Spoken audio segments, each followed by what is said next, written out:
What's up guys, Jake from the Hub here, and today it's all about emails. And I know that's not very exciting, and why am I watching a video about emails when I could watch a video about cats doing weird things? But in order to make it in the professional world, you need to have a professional email. And it's all about your spelling, it's all about watching your language. So without further ado, let's get started.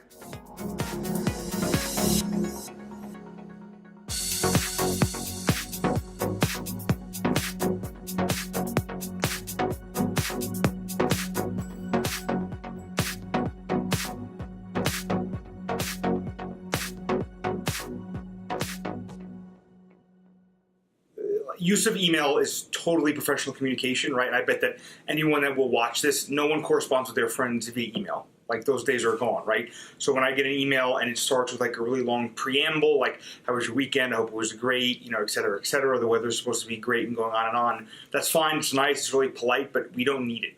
What I really value are action items. So a greeting is fine. Tell me immediately what you need from me or what you need to know, and then we can go from there. I kind of read the beginning of my emails like novels, so if they're not compelling or direct or to the point, they may lose my interest a little bit. So I think valuing brevity is probably the best way that I can give some advice on that. I think overwhelmingly the faculty, and especially the faculty in this college, will always go above and beyond to help students, but there are limitations to that. So like, for instance, with the big lecture class that I have with 200 students, right? It's possible that on an off day when we don't meet, I could have an email from 18 to 20 of those students. It's only one section, right? So I'm emailing and responding to them in like as quick of a time frame as possible, and I'm often like kind of curt in there, or not on purpose, but just for my own sanity and also the functionality of being able to like get these emails back in a timely manner. No, I think as far as missteps, greeting, what do you need from the person on the other end, and then a conclusion. That's all it is, right? In this setting, I know that if they're my student, I have some responsibility to them in terms of opening a test, opening a quiz, clarifying something. So as long as they ask for that, there's no need to be like overtly polite about it. You want to be formal and direct with what you're asking for, but kind of don't belabor the point. Like, let's get right to it. I think etiquette is pretty consistent, you know, regardless of what field you work in. I mean, there are going to be some layers to it that'll be different depending on what the environment is.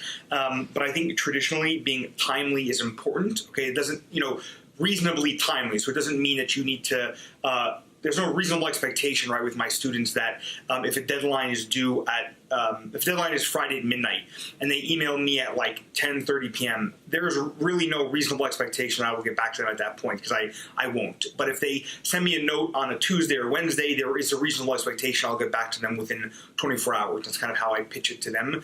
I think those are probably, I think just trying to be as aware as possible. In terms of like, where are you on the calendar? What else is happening at this time? So like, for instance, the period of finals, right? That's like a hectic time for everyone. Students are taking tests, the faculty is administering them, and then grading them. And then there's a lot of end of the year things that everyone has to do. It's probably not the best time to ask for like a letter of recommendation or something like that, just because of how hectic it is. Now, there are deadlines, and sometimes you have no choice, but you're really up against a tight deadline.